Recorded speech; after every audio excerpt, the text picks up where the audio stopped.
Did you think running native ads was going to be easy? I did, and I have generated over 100,000 B2C leads on Taboola Ads alone. But it was the furthest thing from easy when I started, and I really wish I could go back and do things smarter to speed up my results.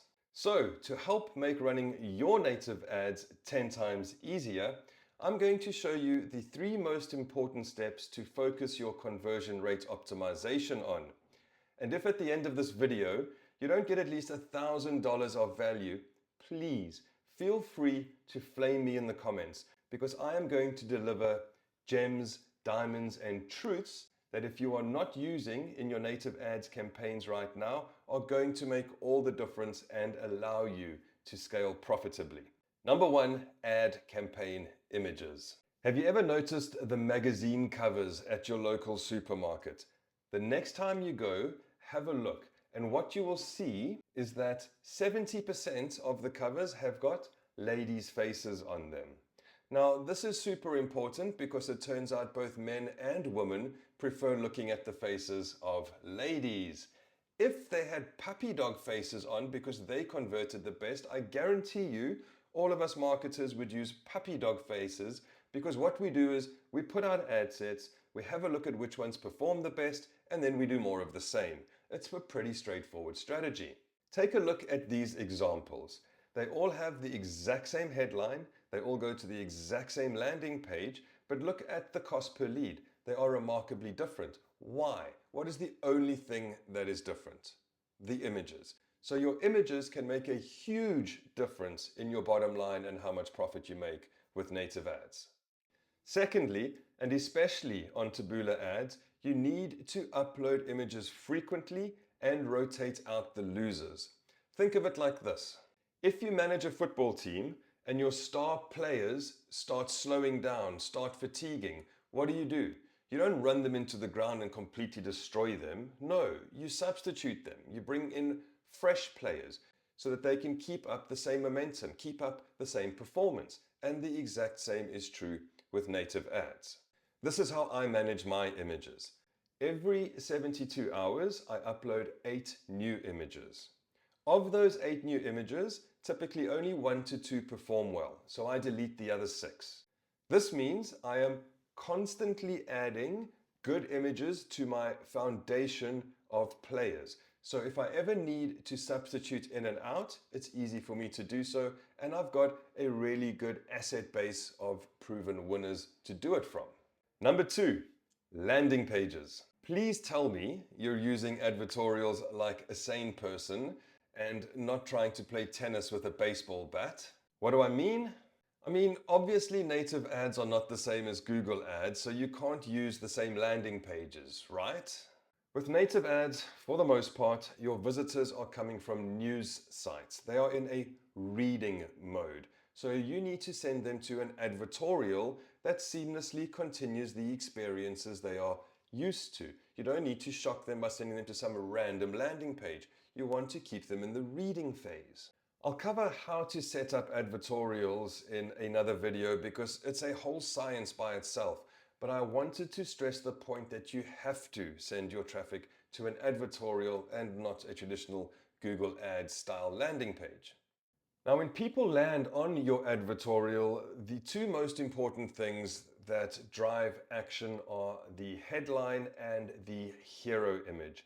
Everything below the fold just backs up the headline for the most part, and the hero image creates an emotion or a feeling as the first thing that they see when they land. So when you are A/B testing, now for all my A/B testing, I use Unbounce. I find it to be the best. When you are A/B testing, you only need to A/B test your headline or your image. You don't need to worry about your copy for the most part.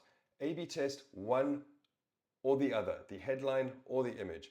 I like to A/B test every 5 to 7 days. I will either change the headline slightly, but more often than not, I change the hero image. And then I run 500 visitors at the 2 versions, and I see which one wins, and then I run that version for another 7 days and repeat the process. So it doesn't take much time, but those small incremental changes make all the difference when you are scaling hundreds of thousands of visitors per month. Number 3, lead capture flow. Are you tracking your lead capture systems and using multi-step flows, or are you digging your head in the sand like an ostrich? This is one of the most overlooked parts of native ads lead generation, and most people just simply don't pay attention to it. Most people use standard forms and sometimes they link to them on another page and they don't track anything. It's like they're running around in the rain trying to collect water with a teacup.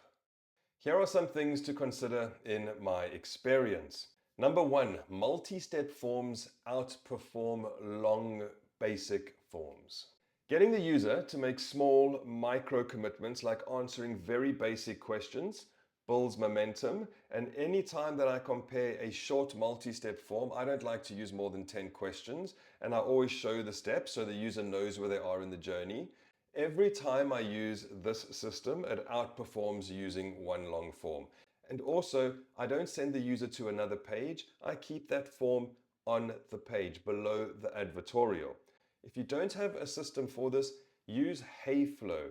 I use Hayflow, and as you can see, you can A/B test everything, so you can see exactly where your visitors might drop off and where you need to optimize. So every single piece of this entire funnel, from the ad campaigns to the landing pages down into the lead capture, has got points that you can A/B test. So like a musician or like a sound engineer, you can tweak and play with everything to get it exactly perfect, or as perfect as is possible. Think what a small increment or a small increase like 1% has if you are running 100,000 visitors per month. That's 1,000 extra leads that you could be getting just by finding any opportunity to make a 1% change. That's the kind of thing we are looking for when we are looking to do our conversion rate optimization on these funnels.